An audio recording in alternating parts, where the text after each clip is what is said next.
Sir నమస్కారం sir. నమస్తే అండి. సార్ నా అన్వేష్ ప్రముఖ ట్రావెలర్ బాగా ఫేమస్ కూడా మనకు తెలిసిందే.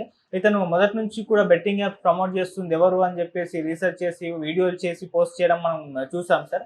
ఈ నేపథ్యంలోనే ఇప్పుడు నాగార్జున గారి పైన ఈయన సంచలన ఆరోపణలు అయితే చేయడం జరిగింది. అంటే బిగ్ బాస్ కంటెస్టెంట్స్ అందరూ కూడా ఉగ్రవాదులకు చెందిన బెట్టింగ్ యాప్స్ ప్రమోట్ చేశారు. వాళ్ళందరికీ మరి నాగార్జున గారు ఏ విధంగా మద్దతు తెలుపుతారంటూ ఈయన ఒక వీడియో చేసి పెట్టడం జరిగింది. ఇప్పుడు అది విపరీతంగా వైరల్ అయిపోతుంది. కొంతమంది నాగార్జున గారి అభిమానులు అయితే హట్ అయిపోయి కామెంట్స్ కూడా చేస్తున్నారు, నువ్వేలా చెప్తావు అన్నట్టుగా. సార్ ఏం జరుగుతుంది, మన నాన్ వేష్ కామెంట్స్ ని ఏ విధంగా చూడొచ్చు అంటారు సార్? అంటే ఒక రకంగా థంబ్నైల్ టెర్రరిజం అని ఒకటి జరుగుతోంది. భారతదేశంలో కాదు, ప్రపంచవ్యాప్తంగానే నడుస్తున్నటువంటి ఒక వ్యవహారం. థంబ్నైల్ టెర్రరిజం అనొచ్చు దీన్ని నిర్మోహమాటంగా.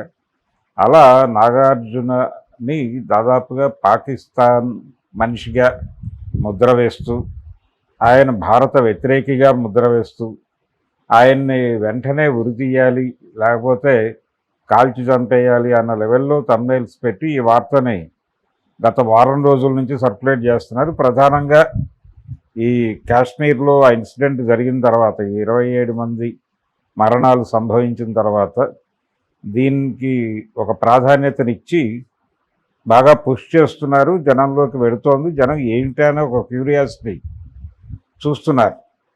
అయితే ఇక్కడ ప్రధానమైన గొడవ ఏంటంటే, ఇప్పుడు ఎలాగైతే ఎండార్స్మెంట్లు చేస్తున్నటువంటి సినిమా వాళ్ళ మీద పడి గొడవ చేస్తున్నారు, మహేష్ బాబు, అలాగే అల్లు అర్జున్, అలాగే శ్రీలీల, వీళ్ళందరూ ప్రస్తుతం లిస్టులో ఉన్నారు. ఈ ఎండార్స్మెంట్ల తాలూకా ప్రకటనల తాలూకా గొడవ, కొంతమంది బయట నుంచి గొడవ చేస్తున్నారు, కొంతమంది కోర్టుల్లో కేసులు వేస్తున్నారు, అదొక గొడవ నడుస్తోంది. ఇది నడుస్తున్న టైంలో ఇప్పుడు నాగార్జున ఇష్యూ కూడా దాదాపు ఇలాంటిదే. ఆయన బిగ్ బాస్ షోలో కంటెస్టెంట్లుగా పిలుస్తున్నటువంటి వాళ్ళకి బయట రకరకాల వ్యాపారాలు ఉన్నాయి.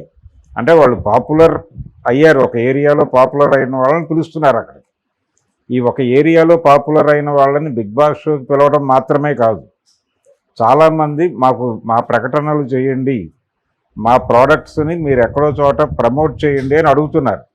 ఇది కూడా ఆర్థిక లావాదేవీనే. బిగ్ బాస్కి ఎందుకు వస్తున్నారు? డబ్బుల కోసమే వస్తున్నారు. బిగ్ బాస్ షోకి వెళ్ళటానికి ఒక 6 నెలలు నిలకడగా గనక జనాల్లో ఒక గందరగోళం క్రియేట్ చేస్తే బిగ్ బాస్ షోకి పిలుస్తారు అనేది ఒక ఫార్ములాగా మారి చాలామంది ఆ కసరత్తులు చేస్తున్న వాళ్ళు చాలామంది కనిపిస్తారు. వాళ్ళు సక్సెస్ అయ్యి బిగ్ బాస్ షోలో మెరుస్తున్నారు కూడా.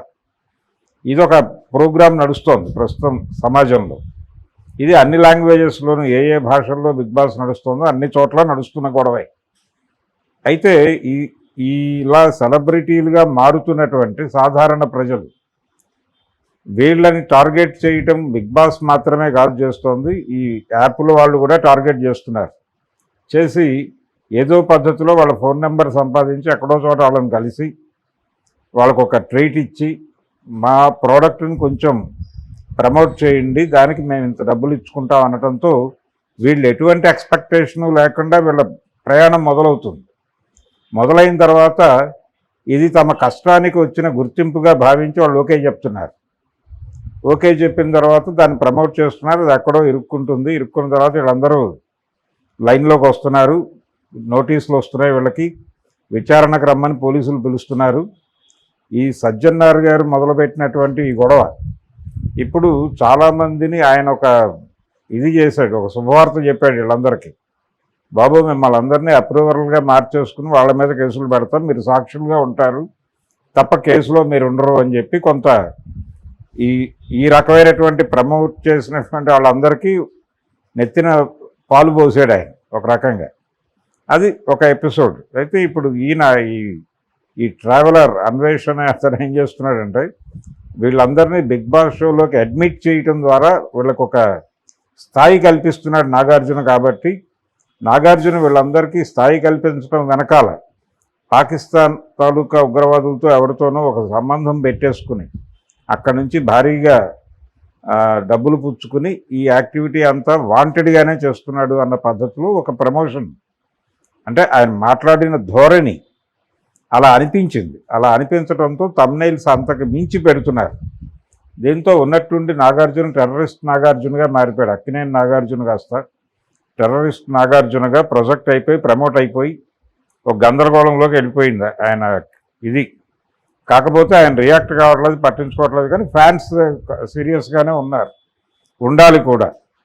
ఉండకపోతే ఇది మరో అంటే ఆ క్యారెక్టర్ని పూర్తి స్థాయిలో అసాసిన్ చేస్తారు. ఇప్పుడు లోకల్గా ఆ మధ్యకాలంలో ఆయన ప్రాపర్టీస్ మీద హైడ్రా దాడి చేసినప్పుడు ఎలాగైతే టార్గెట్ చేసి గొడవ చేశారో ఇప్పుడు అలా అంతకు మించి చేస్తారు. ఇది ఒక ప్రమాదకరమైనటువంటి పరిస్థితి. నిజానికి బిగ్ బాస్ షోలో ఎవరిని తీసుకోవాలి ఎవరిని తీసుకోకూడదు అనేది ఆయన నిర్ణయం కాదు. దానికి ఒక టీం ఉంటుంది, దానికి ఒక కాన్స్టిట్యూషన్ ఉంది ఆల్రెడీ. ఆ కాన్స్టిట్యూషన్ పరిధిలోకి వచ్చే వాళ్ళని సెలెక్ట్ చేసి వాళ్ళు అందులోకి తీసుకెళ్తారు. దీనిలో రకరకాలుగా పాపులర్ అయిన వాళ్ళు ఉంటారు, రకరకాల ఫీల్డుల్లో పాపులర్ అయిన వాళ్ళు ఉంటారు.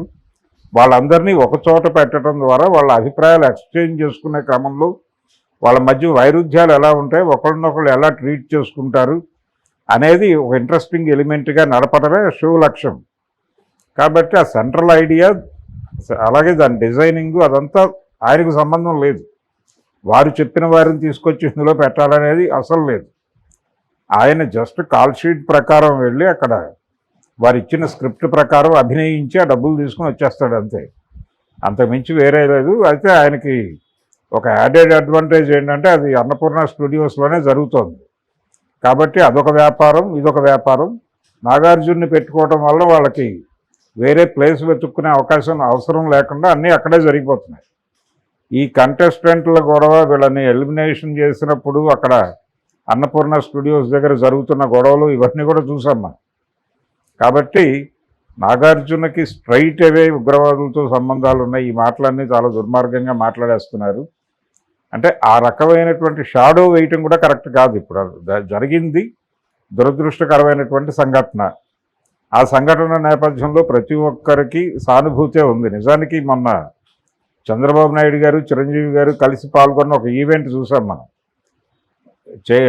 నారాయణ గారి డాటర్ నిర్వహించినటువంటి కార్యక్రమం. ఆ కార్యక్రమంలో ఒక పుస్తకావిష్కరణకు వచ్చారు వాళ్ళు. ఆ సందర్భంగా చిరంజీవి గారు మాట్లాడుతూ ఆయన ఓపెనింగ్ డైలాగే అడిగాడు, ముందు ఆ ఆథర్ని అడిగాడు, ఇక్కడ ఏదైనా కాశ్మీర్లో జరిగినటువంటి ఇన్సిడెంట్కి సంబంధించి శ్రద్ధాంజలి ఘటించడం లాంటి కార్యక్రమాలు ఏమైనా జరిగాయా, కండోలెన్సెస్ ప్రోగ్రామ్ అని అడిగాడు. అడిగితే లేదు అని చెప్పిన తర్వాత తను చొరవ తీసుకుని ఒక 2 నిమిషాలు మౌనం పాటిద్దామని చెప్పి అక్కడి నుంచి ఆ జరిగిన సంఘటనని ఖండిస్తూ ఓ తీర్మానాన్ని తనే ప్రవేశపెట్టి చొరవ తీసుకున్నాడు. అలాగే ప్రతి ఒక్కరూ వారి వారి స్థాయిల్లో ఆ సంఘటన పట్ల, ఆ జరిగిన పద్ధతి పట్ల తమ దుఃఖాన్ని వెల్లడించే ప్రయత్నం అందరూ చేస్తున్నారు. అనవసరంగా కొంతమందిని ఇందులోకి లాగి వాళ్ళకి ఏదో లింకులు ఉన్నాయన్న పద్ధతిలో జాతి మొత్తం అది చాలా దురదృష్టకరమైన సంఘటన అని భావిస్తున్న టైంలో దాంతో లింకు పెట్టి ఒక పాపులర్ ఆర్టిస్టుని బయటకు లాగటం అనేది నిజంగానే ఇబ్బందికరం. ఆయనకు కూడా ఒక ఫ్యాన్ బేస్ ఉన్నటువంటి హీరోనే. తెలుగులో నెంబర్ గేమ్ పక్కన పెట్టేస్తే ఒక ప్రముఖ తారల్లో నాగార్జున ఖచ్చితంగా ఒకడు. ఆయనకి ఈ మధ్య హిట్లు లేకపోయి ఉండొచ్చు గాక, కానీ ఆయనకంటూ ఒక ప్రత్యేకమైనటువంటి ఫ్యాన్ బేస్ ఉంది. అలాగే ఇప్పటికీ ఆయన సక్సెస్ఫుల్ కోసం ఎదురు చూస్తున్నటువంటి జనాలు ఉన్నారు. అటువంటి పాపులర్ స్టార్ని తీసుకొచ్చి ఆయనకేదో ఉగ్రవాదపు లింక్ అంటగట్టి ఆయన మాట్లాడిన దానిలో అది లేదు. అంటే వాళ్ళని తీసుకొస్తున్నాడు ఆ కంటెస్టెంట్లు అందరికీ ఎవరైతే ఈ బెట్టింగ్ యాప్లు ప్రమోట్ చేస్తున్నారో ఈ బెట్టింగ్ యాప్లు వెనకాల వాళ్ళు ఉన్నారు. వాళ్ళ వెనకాల ఉన్నటువంటి వాళ్ళు బ్యాక్ చేస్తున్నటువంటి యాప్ల్ని ప్రమోట్ చేస్తున్న వాళ్ళకి ఒక స్ట్రేచర్ కల్పిస్తున్నాడు ఈయన అని మాట్లాడేసరికి అది చాలు, మన వాళ్ళు వెంటనే అటాక్ ఇచ్చేస్తారు. ఆ రకమైన దాడికి గురవుతూ థంబ్నెయిల్ టెర్రరిజానికి బాధితుడు ఇప్పుడు నాగార్జున. సో నాగార్జున అభిమానులు అందరూ కూడా సీరియస్గా ఈ థంబ్నెయిల్ టెర్రరిజం మీద సీరియస్గా వాళ్ళ ప్రకటనలు చేయగలిగితే కొంతవరకు ఆగే ఛాన్సెస్ ఏమైనా ఉంటాయేమో చూడాలి. Okay sir, thank you so much. Thank you.